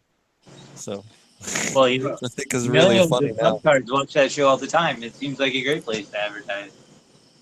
Especially if you're selling shit, like. Yeah. Well, I'll tell you what. After they started advertising on there when I worked there, which is right near the end, it was really funny. Like some of the phone calls we'd get, and then like people that wanted to send like anonymous checks with no return address in order to pay for shit, and they just because mail us a letter with no return address filled with cash. And like all kinds of just like, I can tell you this never arrived. Like, aquaponics is super popular with conspiracy theorists, like preppers, like basically guys that listen to Alex Jones, who says the world is on the brink of nuclear war every other 36 seconds. And how about the Christian cult or whatever, the sect of Christianity or whatever, same shit. Zombies, the gay frogs. The thing saying that this weekend is the apocalypse. It's September 23rd. That's the freaking frogs gay, man. These people need to smoke more weed. Clearly. I know. I read that today about the September 23rd. Yeah, come on. I Oh, hey, read did the you thing guys, about smoke more weed today. Did you guys see Olivia Newton-John talking about her medical cannabis use? I did. That was great. Yeah, that was awesome. I thought to have, such a great spokesperson for, Our parents. medical cannabis. Like she used it to, she talked about how she used it and all that stuff. I think it was, it was pretty cool. You guys YouTube it up if you want. It's actually been on Australian TV quite a few times, but they finally decided to air it once in the middle of the week on the Today Show over here. So I'm sure they're not doing their best to spread it, but at least it's out there. And I think there was maybe a 60 Minutes interview or something like that is either out or came out. But anyway, she talks about, because this is her second battle with cancer, and she talks about, the second time around having cannabis and using it medically. And I just thought it was pretty cool interview. And That is cool. yeah. So check that Let out her if on you the haven't. show. Yeah. Go, Steve. Work your magic. Hey. We still have Ed Rosenthal on. I guess his schedule might not make it for this month, but he will be Next on. week, Steve gets a restraining order.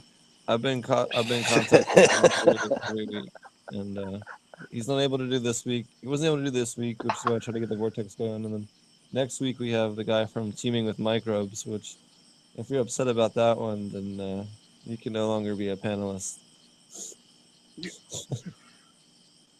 Who'd be upset about that? Silence. That's how you learn. That's where the magic happens.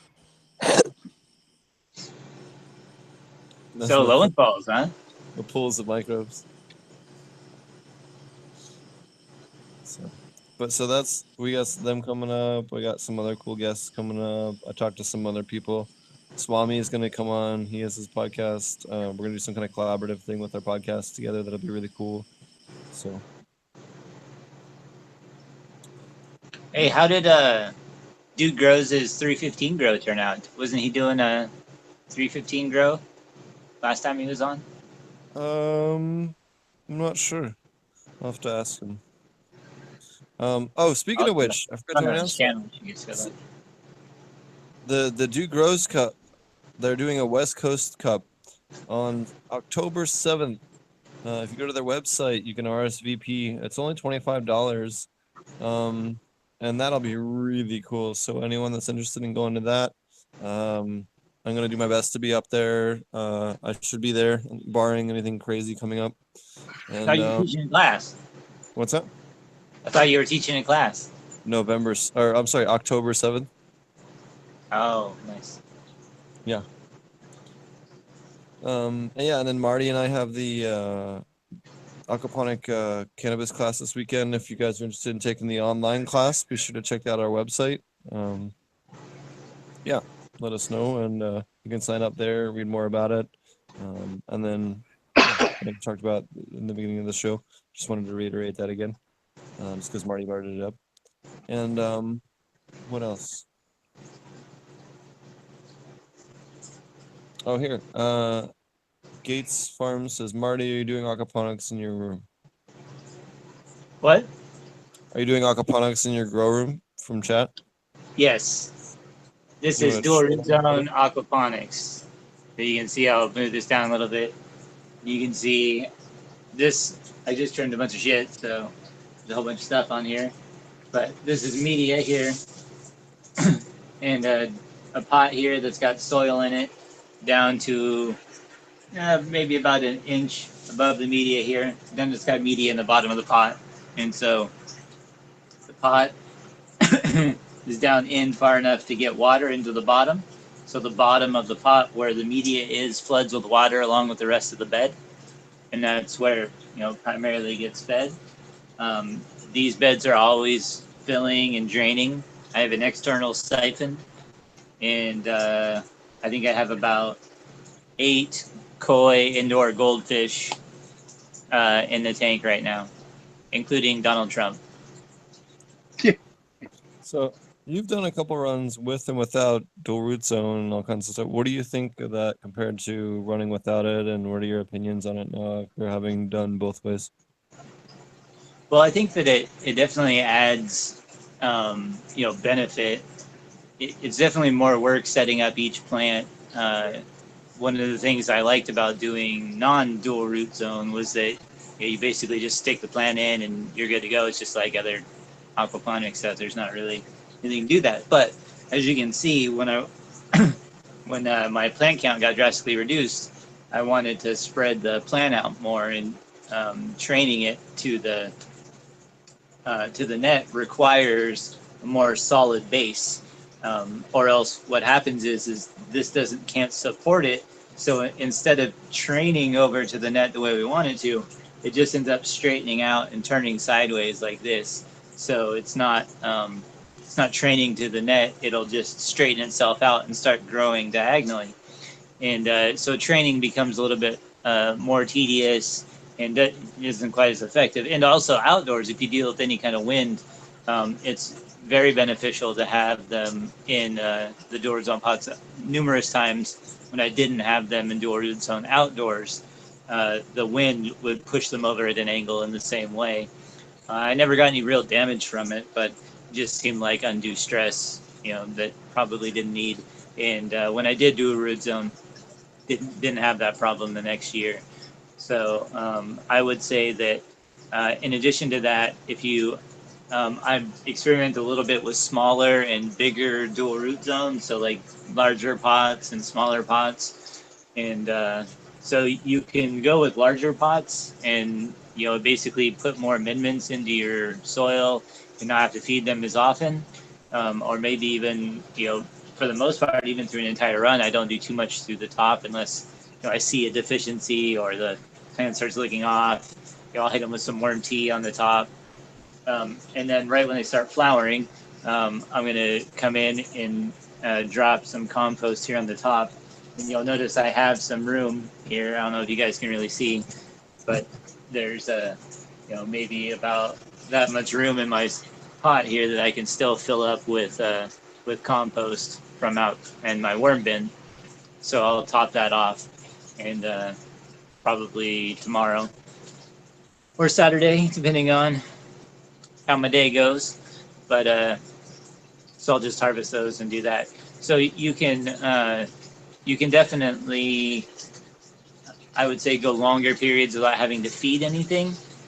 As opposed to if you don't have dual root zone, you're probably going to have to hit it with tea at least like 3 times a week in order to keep up with enough nutrients for it to really do what you want to do. But I've had great success with it, especially outdoors with non-dual root zone. And I had success with dual root zone. So for me, I feel like it's definitely beneficial in other ways. So I go ahead and do it. If I had a huge plant count, like if I was doing like, 900 plants or something like that, I might consider not doing dual root zone. If it was like in a greenhouse in perfect conditions and I knew I was going to be able to produce enough tea or ferments and have it integrated like that, then I would say there might be a benefit of not doing it, simply because you wouldn't have to spend as much time per plant in more like a sea of green style as opposed to larger dual root zone plants. So those are kind of my dual root zone thoughts. So if you were doing sea of green, you would go ahead and just plant that without the dual root zone. Well, I would consider it, or I've thought about doing like a whole dual root zone bed. That makes sense. Might be pretty cool, because then you could do essentially the same thing. You wouldn't have to do the whole entire plant thing. You could set up a whole bed and plant up a whole bed with plants and cut down on the amount of work, but still get the same advantage of a dual root zone. Interesting. Does that make sense? Yeah. Yeah, I like the way you described the pots. A lot of people are wondering. You've shown that before. And see, it's kind of a little different than what I actually thought you were doing. But now, what you're saying, I just want to clarify this for everybody too. So what you're saying is your pot if Marty, you could show me that picture of your pot setup in your hydroton there, and yeah, oh, sorry, yeah, because it was so. All right, yeah. So what you're saying is the part of the pot that submerged inside of that, but inside that pot that's submerged, that's the same amount of hydroton in the bottom. So it soaks it up and lets it go, and the soil's on top of that to fill up the rest of the pot, right? Yeah, so this is sunk down in. You can see if I match up the height, you can see this pot goes all the way down into the bed. So the water floods in through the holes here in the bottom of the pot. Right. So you don't have to worry about, I mean, it definitely gets roots outside, but you don't have to worry about it. But the important thing is to make sure that you have media all the way up above so that your soil isn't wicking up, especially if you're using fabric pots. You probably need to do it even higher because they tend to wick a lot more than anything else. You put Tommy to sleep. So like the bottom half of the, just to finish up, so the bottom half of the pot's filled with hydroton, just like the bed, right? Yep. And that's what keep right, and you let it to flood up to there, and then you keep your soil above that. So half of that, basically half of that's filled with hydroton. Yep, and then I have a little separator that goes in here. So you put a strainer kind of thing, or like a little grow cloth or whatever, you know. Yeah, you can use burlap, or like if that's weed cloth. I've used lots of different stuff, but basically you're just using you're looking for a separator. You just hold something to hold the particles up from going down in there. And still be permeable. You want roots to be able to get through. You don't want it to be, like this weed cloth here is probably about as tight as I would want it to go. And I even usually I'll poke a few good sized holes in it just so that I know there's some spots to get some good tap roots down. And I honestly don't worry about it too much if I, especially if your media in your pod is up high enough, a little bit getting down through at first isn't, it's going to settle out and pack in and get so packed with roots before too long that you would have a tough time really flushing much out of there anyway. So even in the whole bed itself, it would be hard for that to move all the way and come through the drains, and just a small filtration thing at the bottom of your drain would pretty much keep you from having that sediment go through. So okay. Now, that's cool. I'm sure you guys talked about that before, but clarifying it right there's a lot of people out there going, I can't figure it out. And I think we just gave them that last little tidbit right there. This is all set up so that we can do that in class this weekend. We'll build a dual root zone pot. So right. That's really cool. It's a great class.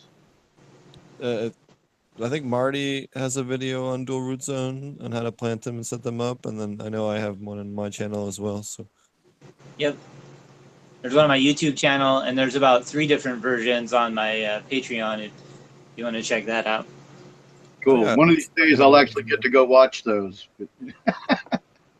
You said do it when you're cleaning your house, and I haven't done that in a while, so I never have time to listen to the podcast or anything like that. I'm always doing stuff. But I can't. That's great though. Both these guys have that explanations in detail on their channels and stuff like that.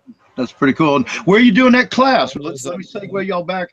Marty mentioned the class. Where are y'all doing that class? Well, you want to plug that again so more people can get there? Sure. So you can take it online via YouTube. We'll send you a link. Pay for the class. And then if you want to come in person, you can come on to Ouroboros Farms in Half Moon Bay. It's right off of 94, I think it is, 92.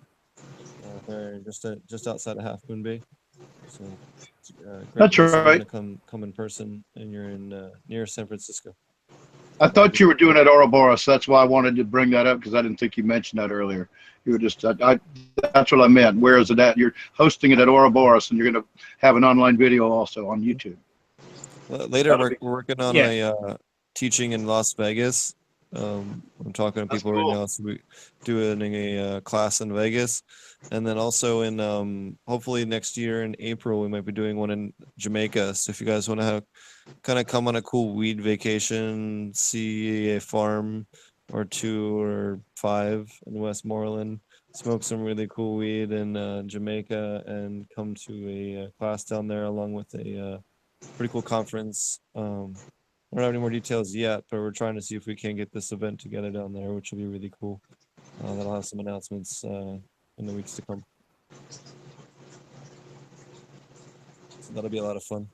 There's a lot of people that have always wanted to go down there, you know, stand in a field of weed, and we'll be able to do that. If this all Yeah, man, comes it'd be cool if Ouroboros could have some plants there. That's kind of a, well, we do the best we can, so we sort of patch into here in our to do different stuff, and I can show the plants that I have here so that we can get an idea of that. But it'd be cool to do that in like a an actual producing garden in the same way that that you guys do there for your commercial aquaponic stuff for fruit and veggies. I Without think saying that too there's much, we'll be able to do that here sometime between Yeah. January and March. Without Yeah, going that'd be into too much sweet. right Sure. So That'd be real good. That'd be great. It might even be in Oregon. Shh. actually, it might be in both. So We'll see. alternate. Fingers crossed.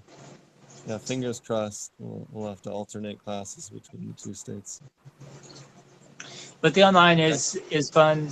Being able to switch back and forth and sort of we try to get the commercial aspect there, and then we show a little bit more of the homegrown style stuff here. And we get a mix of people. Some people are there to because they want to plant a commercial farm, and some people just want to grow medicine for their cousin. So it kind of depends on, or themselves, or maybe they just like to get high. So having a homegrown aspect to it is beneficial too.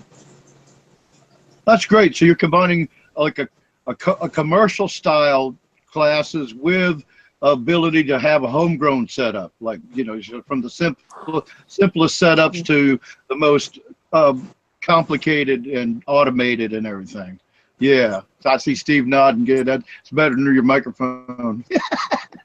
It's we try to balance both, because really we get people from people that have never grown a pot plant before or done aquaponics, all the way to people that are commercial aquaponics experts but never done cannabis, to people that have been growing cannabis for 30 plus years. We had a guy last class that had been growing cannabis for over 50 years that was in the class, and he was taking notes all the time. So we try to make it interesting no matter what skill level you are. Right. If you're a newbie, it might be a little bit information dense, but you're gonna have a good foundation. You're gonna have a real good understanding of it. A little bit might be a lot much to take in at once, but you'll have all the information to reference. And yeah, it'll it's definitely beneficial if it's something you're looking to do. That's great. That's great. And then if you're an expert, we can sit there and nitpick and talk detail and talk about exact numbers and all kinds of fancy stuff. Like the fancy stuff. We have Gates Tommy's asks, going. how many days are those ladies into flower or veg? Marty, What's that? where are those at in their flower cycle? Oh, these are probably like a little over 2 weeks, like 2.5 weeks, maybe something like that. I think somewhere in there, 2.5 weeks ish. That's the number now. I just made it up. So it's 2 to 3 weeks flower right there. Yeah. Yeah. It says, are you using a super soil? Am I using what? Super soil. I am using basically what would be considered Coots mix maybe like 3-year-old coots mix that I re-amend with my own compost, red worm compost. So there you go. And you have a video about your red worm compost on your channel? Yep, and I have a. Of course I do. And well, that's this- what I want to make sure everybody can go. Oh, okay, we just go to Marty's channel and find out about his compost now. Too. So this is a 2-bucket worm bin that I built for my Patreon account, so you can watch the build video for this on there. But it's two buckets that go together, and we'll go over this in depth also in the class this weekend. But this is basically like a little kitchen composter, or what I use it for is all the scraps and stuff, like all the stuff I just cut off, I just throw back into here, and then throw a little soil, recycled soil on top of it, and so that's got red worms in it, and you can feed it just about anything. I feed it kitchen scraps, banana peels, apple cores, all kinds of different stuff, grapes. What worms like? They'll eat anything. Leaves, like I said, the stuff I cut off here, any plant material, lawn cuttings, any stuff. Only thing you gotta be careful with stuff that you get in from outside is that you don't want to bring in any bugs that you don't want. So, if you're gonna use something like your lawn cuttings, I would just recommend like submerging it in water for like 24 hours or so before you feed it. And just so, like I would put it in a burlap bag or something like that and soak it completely submerged so that you don't have any bugs that can survive. And then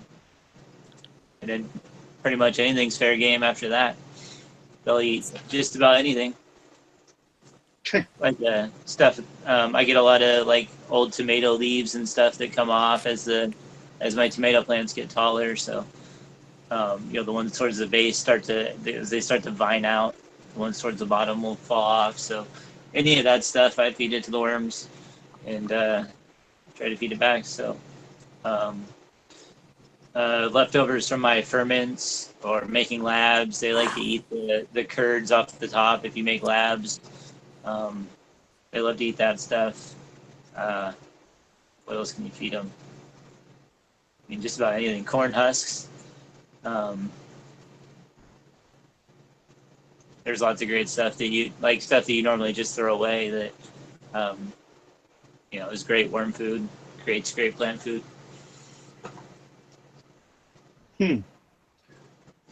So you could almost have if you had enough trash, you could start a little worm farm. Keep it going. Also ask, do you ever notice certain varieties don't do well? I would say, at least in my experience, around 5% of strains that try to go in aquaponics just don't seem to like it, even in dual root zone. Well, dual root zone is probably a little less, but I did find there's a small minority of strains that just hate being that wet in their feet.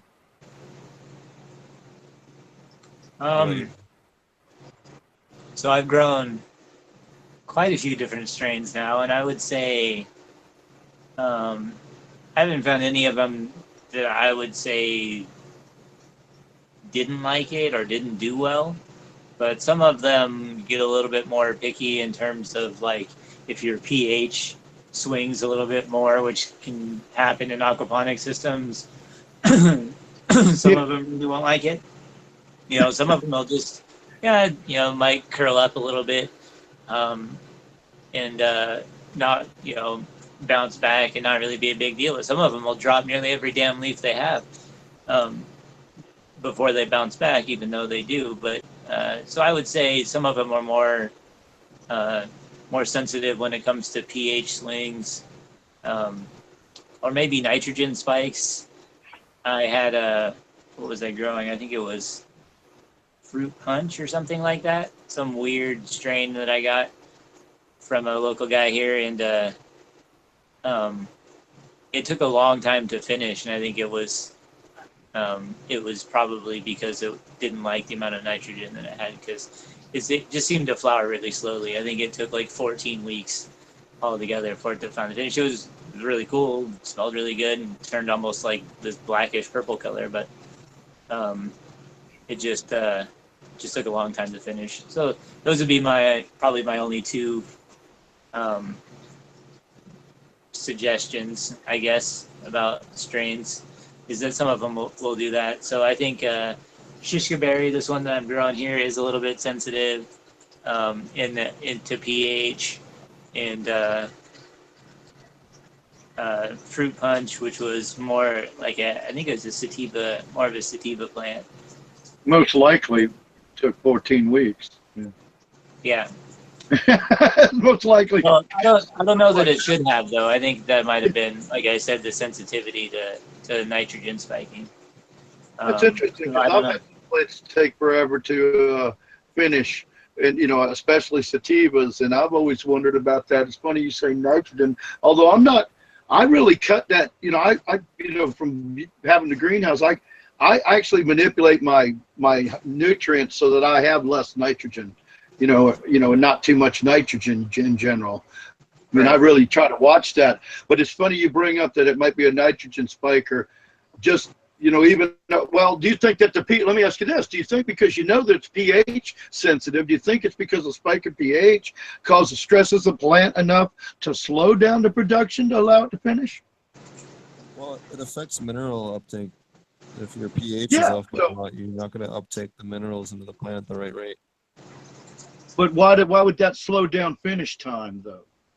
Because you're not inputting nutrients at the proper level. The issue is that when nitrogen gets too high, it slows down how much the plant can flower and the speed that the plant flowers, and it makes for a larvier bud that's less dense. And, well, depending on how the extreme, it can do as little as just stretching out how long your flower takes to finish.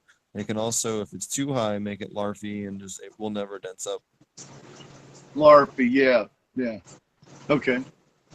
Now sometimes it just extends the length of it. Again, it just depends on the strain. Every strain's different. You really need to run a strain 3 or 4 times before you can really get the feel of what it's going to do and all that. I agree. I like it. I've always found that. I think I was going to mention that a few weeks ago, and somehow we got sidetracked. But I have found that once you're about your third time when you got clones, and you cloned it and cloned it and cloned it, now all of a sudden it seems like you've got a handle in the plant. And part of it's, I think, accepting the environment for the plant to adapt to the environment it's growing in too. But you also manipulate that, and you see what, like you say, if it gets larvae, so you really watch the nitrogen in flower next time and make sure you drop that down, and not at the expense of others. But yeah, that's a real good point. Thank you for clarifying that for everybody. Mm-hmm. Alrighty. Well, so, go ahead. Was that Steve? I can hear you. What are you saying? Good. Oh, so yeah, I don't know if you guys have any other questions about the dual root zone or any of that, but I got to take off here in a minute. Get some sleep. Got to work in the morning. It's almost 11 Pacific time, so poor East Coasters. That's all right. And for me, I got to wake up early and drag my ass to IT work.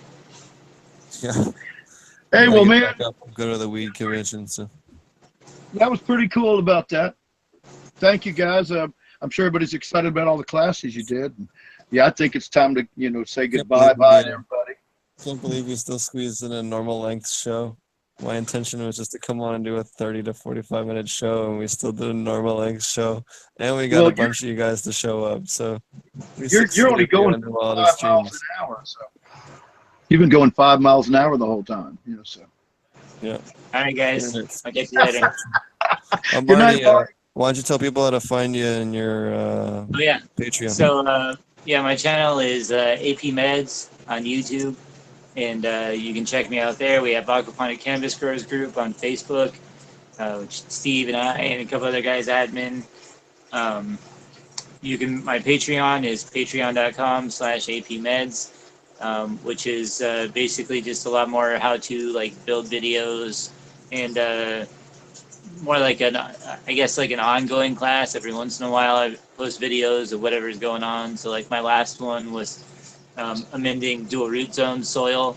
So going through and adding in a couple of amendments from like down to earth that we talked about here, like langbronite and some humic acid, granular humic acid, and mixing that up and so the mixture that I make to put here in the top of the dual root zone.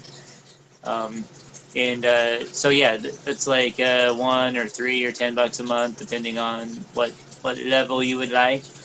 But you can check out the videos, like all the how-to videos and stuff, for just $1. So if you guys want to check that out, you can. And we got the class coming up this weekend, which Steve will put the link in the description to, so you guys can check that out. And we'll be going through a lot of the same stuff we talked about here. Like I got the dual root zone pot set up and the worm bin, and we'll go through and look a little bit more at these flowers as they're developing in different stages. So yeah, lots of fun stuff. Sounds great. Cool. What about you, Hogmaster? How do people find you? You can find me on the forums at ilovegrowingmarijuana.com. If you need anything, we're here from start to finish.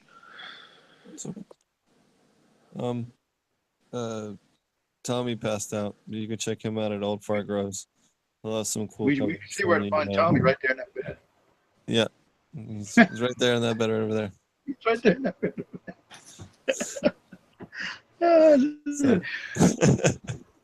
It was that new evil device you have.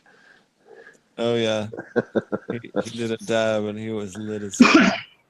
And it was all. I want to give a big shout out to my Clemson Tigers, who whooped Louisville's ass and held the Heisman Trophy winner from last year and confused him and just made him shake at the end of the game. And are probably #1 in the nation in college football this week. And if they're not, they should be. Performance. Go Tigers. Where do we find you, Roger? You just come on over and, I'm running around running ilovegrowingmarijuana.com, and you find me by asking for me. Hogmaster knows how to find me. If you get on there and you can't find me, because I don't post as much as some of the other people, because I've got other things that I'm doing and answering blog questions. You can come to the blog at ilovegrowingmarijuana.com and make a comment on any of our 500 articles, and I'd answer your grow question. So you can find me there. You can walk around the hellhole swamp and see if you can find me over here. I'm over here in the swamp. That's about it. I did talk to Brain Grow. He'll hopefully be back next week. He was hoping to be back this week, but he wasn't able to make it back in time. But he will be hopefully back next week. He just had some jobs training. I guess that's coming to a close or almost concluded, and then he'll be on. Oh, look who woke up. What's up, Twinkle Toes? Okay, then. Well, let him sleep. But yeah, so he'll be back. And then if you guys are interested, you can find me at potentponics.com if you want to come out and meet in person this weekend, or borosfarms.com. And I think that's it for the show tonight. Oh, YouTube is Potent Ponics if you listen to this on SoundCloud. Thanks a lot, guys. Have a good evening. See ya. Take care. Good night. Next week. Yep.